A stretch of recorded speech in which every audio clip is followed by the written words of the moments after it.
欢欢喜喜去户外参观，煞做伙去挂急诊，到底是安怎安呢？新北市板桥这间国小6年的老师带学生囡仔来到台南奇美博物馆来参观。一日到半路时，敢有学生囡仔一时手贱，伫咧游览车内底吸到咸姜仔水的开关，引起到7个人身体无爽快，赶紧送去病院。该在经过治疗了后，已经无啥要紧啊。不离个是安怎游览车内底有咸姜仔水，搁来进一步来了解。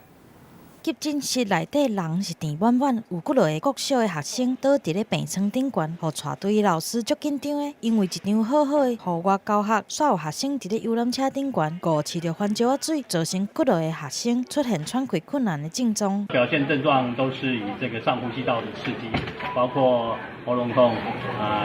流鼻水、眼睛有一些刺痛感。板桥一间国小19号来伫做户外教学，这团6年仔的老师甲学生总共29个人，坐游览车要去台南奇美博物馆参观。就伫咧半路的时阵，有学生误饲着番椒仔水的开关，造成7个人身体无爽快，互人赶紧来送病院。目前是没有确定说特别是哪一种成分的不明这个气体的释放啦，所以目前这部分还在需要再详细进一步的了解。代志发生了后，老师伫咧车顶找到这罐乌色的番椒仔水，判断可能是学生家己再来要做防龙喷剂使用的，却无小心来饲着，引起这件代志。好佳在7个人经过治疗了后，拢无啥物要紧，但原本欢欢喜喜的教学旅游，却因为这场意外来被迫取消。记者综合报道。